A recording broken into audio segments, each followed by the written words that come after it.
é quinta-feira, 2 de abril de 2020. Seja muito bem-vindo a mais um Boletim a Mais, comigo Diego Amorim, as principais notícias desta manhã. Começo com a informação de agora há pouco, o ministro da Saúde, Luiz Henrique Mandetta, informou que o Brasil, se preciso, enviará aviões à China para buscar equipamentos de proteção individual, os chamados EPIs, como máscaras e também respiradores para serem usados no enfrentamento à Covid-19. A preocupação do Ministério da Saúde com o estoque desses equipamentos, ela é real. Ontem mesmo o ministro Mandetta já tinha falado desta dificuldade de adquirir esses produtos em meio à pandemia, ou seja, todos os países do mundo demandando esses produtos e o Brasil com dificuldade de adquiri-los e, mais do que isso, de fazer esses equipamentos chegarem até a ponta, até os estados, até os municípios. Então a informação desta manhã, o ministro Mandetta reconhecendo que, se preciso, o Brasil vai enviar aeronaves da FAB, da Força Aérea Brasileira, para buscar esses equipamentos lá na China, como outros países também estão fazendo. Os Estados Unidos mandaram 23 aviões cargueiros, dos maiores que eles têm, para a China, para buscar esses EPIs, esses equipamentos que estão sendo usados principalmente pelos profissionais de saúde que estão na linha de frente. No Senado Federal, uma outra notícia desta manhã, houve a decisão da pauta da semana que vem. Os líderes se reuniram virtualmente mais uma vez e decidiram três projetos serão prioridade, estarão na pauta da semana que vem. Todos esses três projetos envolvem a tentativa de minimizar os impactos da pandemia do novo coronavírus na economia, nos micro e pequenos negócios, naqueles trabalhadores que dependem do seu negócio para viver, que tem nele ali a sua única fonte de renda. Então, um desses três projetos, para citar um exemplo, é do senador Jorginho Melo, que é do PL de Santa Catarina, e ele institui o Programa Nacional de Apoio às Microempresas e Empresas de Pequeno Porte. É um conjunto de medidas para o desenvolvimento e fortalecimento dos pequenos negócios. É um dos três projetos que serão votados na semana que vem no Senado Federal. Ainda nesta semana, amanhã, sexta-feira, o Senado deverá votar, está na pauta, aquele novo regime jurídico. É um regime jurídico emergencial, com algumas mudanças, com algumas permissões, adiamento de prazos, suspensões de prazos, em razão da pandemia, dessa situação de crise que nós estamos vivendo. Alguns ajustes ainda estão sendo feitos no texto. A relatora é a senadora Simone Tebet e o autor desse projeto é o presidente interino do Senado, o senador Antônio Anastasia, que construiu esse texto, inclusive com a bênção, com o aval do presidente do Supremo Tribunal Federal, o ministro Dias Toffoli, como nós noticiamos já aqui no Antagonista.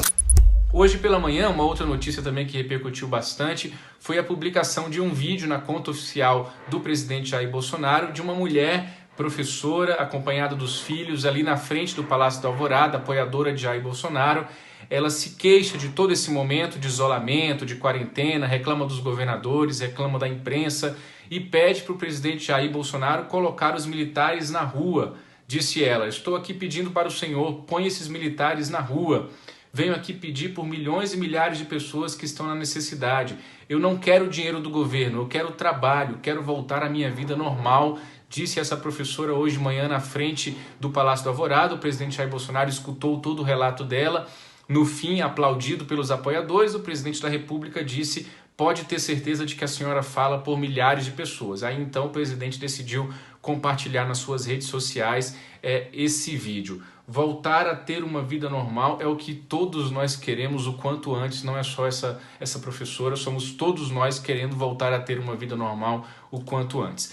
Este mesmo vídeo foi compartilhado também em seus grupos de WhatsApp pelo presidente do Banco do Brasil, o Rubem Novaes. O Estadão, o jornal Estado de São Paulo, conseguiu falar com o presidente do Banco do Brasil e ele confirmou e disse o seguinte, que governadores e prefeitos estão impedindo a atividade econômica e oferecem esmolas com o dinheiro alheio em troca. Ele disse: "Esmolas atenuam o problema, mas não resolvem, e pessoas querem viver de seu próprio esforço", disse o presidente do Banco do Brasil, que está muito alinhado nesse pensamento de flexibilizar as medidas restritivas no país, que também é o pensamento do presidente Jair Bolsonaro. Quando o presidente do Banco do Brasil fala aqui em esmolas, ele está se referindo ao benefício que foi sancionado ontem pelo presidente Jair Bolsonaro, aqueles R$600 que serão pagos durante 3 meses aí para os trabalhadores informais em meio à pandemia do novo coronavírus. As questões políticas em torno de toda essa crise, elas continuam a todo vapor. Nós vimos aí hoje pela manhã o governador de São Paulo, João Dória, interagindo com o ex-presidiário Lula no Twitter, nós registramos aí, e o próprio Lula, condenado por corrupção e lavagem de dinheiro em segunda instância, solto graças à decisão do STF que derrubou a prisão de condenados em segunda instância, ele disse hoje a uma rádio de Minas Gerais que o PT vai estudar apresentar um pedido de impeachment de Jair Bolsonaro. Isso deve levar aí uns 15 dias, segundo o ex-presidiário, o ex-presidente Lula. Outro destaque desta manhã também é um trecho de uma entrevista que o infectologista Alexandre Cunha, do Sírio-Libanês, concedeu ao site El País, do jornal El País, e nós reproduzimos um trecho aí no site, bastante interessante, é uma visão diferente aí sobre a questão do uso da cloroquina no combate à Covid-19. Não é bem uma questão diferente, mas enquanto muitos trazem essa esperança do uso da cloroquina no combate à Covid-19, ontem mesmo o presidente Jair Bolsonaro se reuniu com representantes de gigantes farmacêuticos para tratar desse assunto.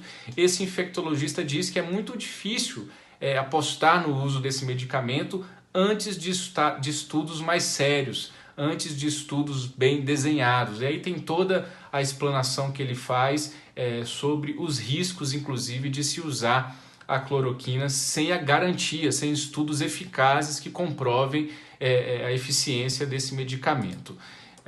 Inclusive o Sírio-Libanês, hospital do qual faz parte esse infectologista, segundo o jornal O Globo, proibiu seus médicos de participarem do encontro que aconteceu ontem com Jair Bolsonaro sobre esse tema. Nós noticiamos esse encontro aqui no Antagonista.